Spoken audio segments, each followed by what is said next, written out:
When most people think of the Roman Empire, they picture legions marching, emperors plotting, and marble columns crumbling in slow motion. But there is another part of Roman life we rarely talk about, and it might just change how you think about food today. While modern junk food is engineered to survive on shelves for years, confuse the body's hunger signals, and stretch profit margins for the companies behind it, the Romans were doing something very different. They were eating street food, fast food, and even grab-and-go snacks. And yet, none of it was designed to last longer than a day, because it was not supposed to. Their version of indulgence came without preservatives, without artificial coloring, without plastic packaging, and even without refrigeration. But here is the catch. It did not make people sick. In fact, it was made fresh, sold hot, and eaten quickly. Not because it was health food, but because it was still real food. So why does our version of the same idea, cheap, convenient, on-the-go eating, come loaded with ingredients you need a chemistry degree to pronounce? We are going to find out. Once you understand what counted as junk food in ancient Rome, how it was prepared, sold, and eaten by the working class in the shadow of the empire, it is hard not to question how we ended up with burgers that do not rot, fries that never mold, and snacks that last longer than most relationships. And no, this is not a lecture on quitting fast food. It is about seeing the contrast, and maybe even learning something from a world where food spoiled quickly, but people did not. So if you enjoy stories that make you think twice about your next bite, feel free to subscribe, and let us step into a Roman kitchen 2,000 years ago. Picture a bustling Roman street just before midday. The stone pavement is warm underfoot. The scent of grilled meat and herbs drifts through the air, and people, from merchants to soldiers, gather around small open air shops tucked between homes and bathhouses. These places were called thermopolia, the ancient world's answer to the modern fast food joint. Except here, nothing was deep frozen, machine sliced, or microwaved. A typical thermopolium consisted of a stone counter embedded with large ceramic jars called dolia that held hot stews, beans, lentils, or mulled wine, kept warm over embers beneath the surface. Some stalls served fried fish or roasted meat, prepared just steps away over an open flame. Others specialized in baked goods, focaccia-style flatbreads, stuffed pastries, or spiced honey cakes. The food was simple, hot, and affordable. And most importantly, it was cooked fresh that day. Not out of some ethical purity, but because it had to be. There were no preservatives, no refrigeration. If it wasn't sold, it spoiled. And in that single fact lies one of the clearest differences between ancient and modern convenience food. Roman food could go bad because it was alive. In cities like Pompeii, archaeologists have uncovered dozens of these stalls, many still with soot-stained counters, faded menu paintings, and food scraps buried beneath ash. One stall even advertised its garum burger, a patty made from minced meat, herbs, and fermented fish sauce. It was a flavor combination Romans loved, and modern taste buds might fear. But the popularity of these shops wasn't a sign of decadence. It was practicality. In Rome, many lower-class homes didn't have kitchens, so people ate out every day. And the system worked because the food was honest. There were no additives, no shelf life, and no secrets, just ingredients, heat, and a customer who was hungry at this moment, not 3 months from now. Let's be clear though, Roman junk food wasn't quinoa salads and roasted beetroot. It was fatty. It was salty. It was absolutely loaded with flavor. But here's the thing. It was still recognizably food. A typical Roman street snack might be a slice of warm bread drizzled with olive oil and sprinkled with herbs. or fried cheese wrapped in pastry. Sometimes dates were stuffed with nuts and dipped in honey. Nothing about it was nutritionally perfect, but it was made from real ingredients, prepared that day and eaten within hours, not months. Even meat pies, a Roman staple, were often filled with spiced pork, onions, and herbs, wrapped in dough and baked fresh. There were no stabilizers, no emulsifiers, no mystery compounds keeping things soft for weeks. If a pie sat out too long, it told you by going bad. No guesswork. Now contrast that with the average ultra-processed snack today. From buns engineered not to mold, to sauces designed to trigger dopamine spikes, modern fast food is a science experiment wrapped in branding. It is less about feeding your body and more about manipulating your senses. Sweetness, crunch, smell, color, all fine-tuned for profit, not health. The Roman version was not pure or perfect, but it was not trying to deceive you. If it tasted good, it was because someone seasoned it well, not because a lab designed the flavor to override your brain's ability to say enough. And while their fried cheese or salted fish may not show up on a nutritionist's dream menu, at least it was not cooked in oils that double as industrial lubricants. The bottom line, Roman junk food could spoil, but it was not built to spoil you. It was fun, filling, and just indulgent enough to feel like a treat, not a trap. Walk down a Roman street at noon and you would not hear a jingle or see a billboard promising more flavor, less guilt.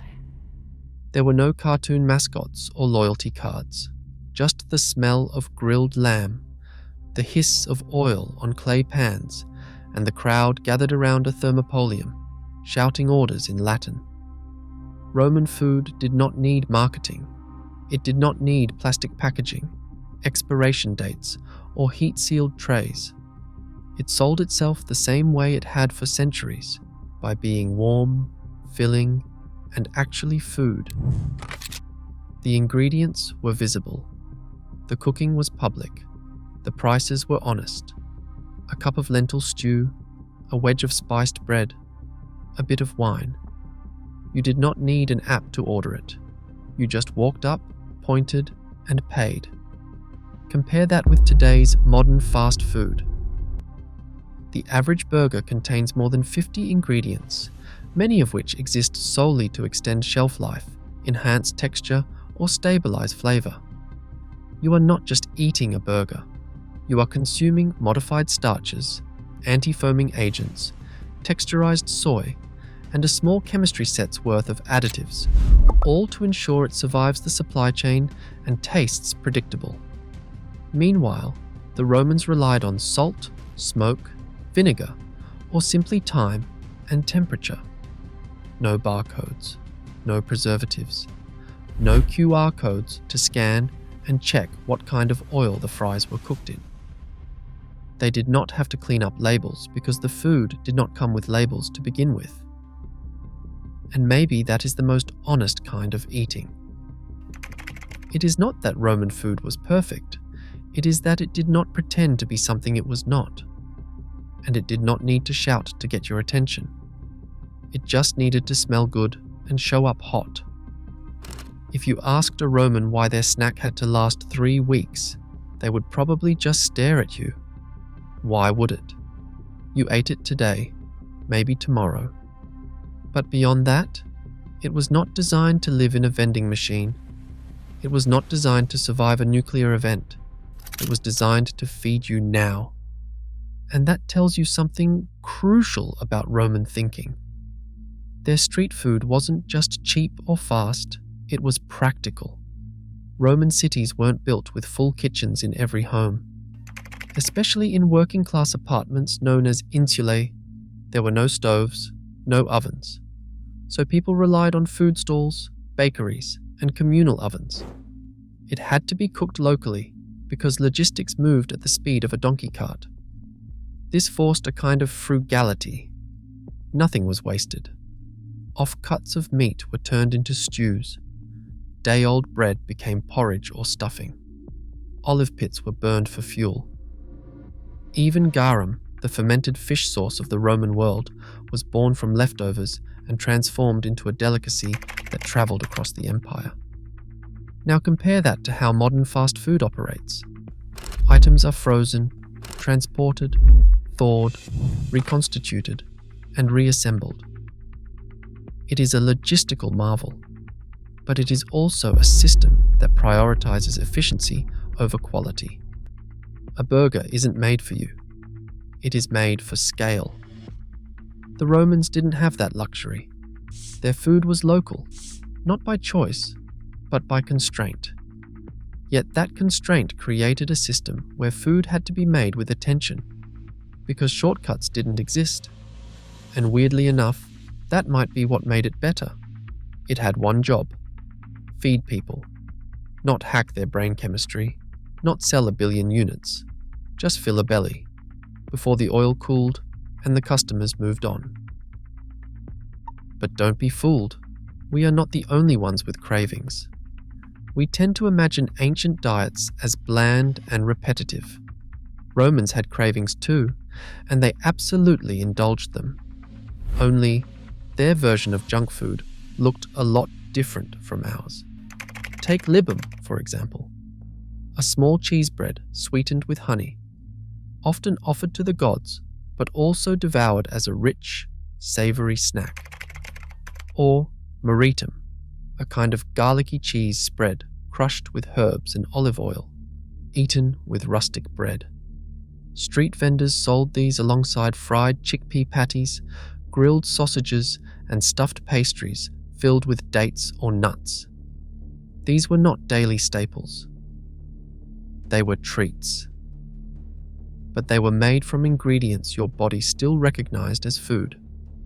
Even desserts were not immune to balance. Romans loved sweets, but their sugar came from fruit, honey, or must, a concentrated grape syrup. Figs were stuffed with almonds. Pastries were drizzled with honey and sprinkled with poppy seeds. Rich, yes, but not a science experiment wrapped in foil. When you compare these indulgences to the modern candy aisle, with neon colors, synthetic flavors, and ultra-processed starches, you begin to see the difference in philosophy. Roman snacks were fun, even decadent, but they were not industrial products. They did not chase bliss points or exploit the reward centers in your brain. You did not need a lab to make them. You needed a mortar and pestle, some fresh ingredients, and maybe a little wine while you stirred. The Roman idea of junk food was indulgence without deception. No chemicals, no secret formulas, just real food that made you feel full, and maybe a little guilty, but never poisoned. Compare that to modern junk food, and the contrast becomes clear. Your burger was not made this morning. The bun may have been baked months ago and frozen. The patty was formed in a factory and packed with preservatives to extend shelf life. The cheese is probably not even cheese. It is more likely a processed dairy blend with just enough flavor and melt to look convincing. The tomatoes were grown for uniformity, not taste, and the lettuce was shipped in plastic across state lines. And yet, when it is all stacked together, wrapped in glossy paper, and served under golden arches, we call it food. But it is not really food. It is a product. It is designed for consistency, not nutrition. Its job is to be the same in New York as it is in Tokyo. Its purpose is not to nourish you, it is to make you come back for more. Taste is engineered. Mouthfeel is tested. Chemicals are added to trigger dopamine spikes. And the result is something that hits your pleasure receptors like a slot machine, but leaves your body asking, wait, what was that? Modern junk food plays by different rules. It does not rot. Bacteria will not even touch it. If a living organism does not want it, maybe that should give us pause. Here is the disturbing twist. Your body still tries to digest it as if it were real food, but it cannot absorb nutrients that are not there. It cannot process chemicals it was never designed to encounter. So it responds with inflammation.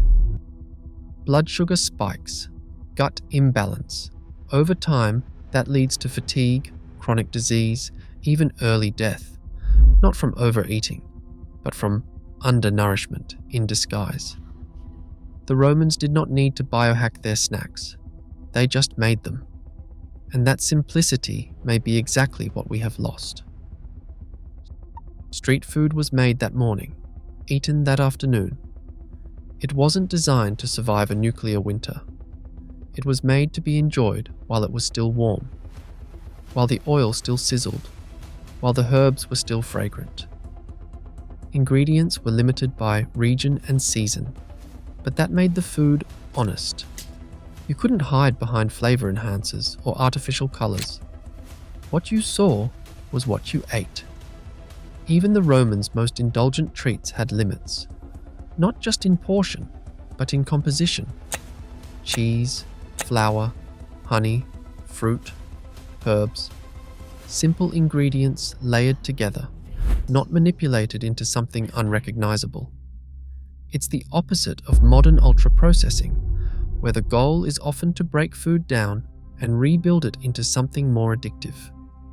But here's the truth. Modern food isn't all bad. We've made incredible advances in food safety, accessibility, and global availability. The problem isn't innovation, it's intention. When profit takes precedence over nutrition, when the goal is shelf life instead of human life, that's where things go wrong. So, what can we take from the Roman approach? First, cook more simply, even just once a week. Use 5 ingredients instead of 15. Let flavor come from the food, not from the lab. Second, treat indulgence as a moment, not a lifestyle. Roman junk food was not daily. It was occasional, seasonal, and something to look forward to. That balance matters. And third, maybe most importantly, do not confuse packaging with quality. Just because something is marketed as food does not mean it feeds you. The Romans fed an empire without preservatives, without high fructose corn syrup, without color-coded labels or endless ingredient lists. And yet, their food worked because it was still alive. So next time you unwrap something from a vending machine and it looks exactly like it did in 2017, maybe ask yourself, is this still food or just a product with a flavor? Your body knows the difference. And if you are still here, you clearly care about what goes into it. So why not hit subscribe? It helps us bring more ancient common sense back into the present, one bite-sized video at a time.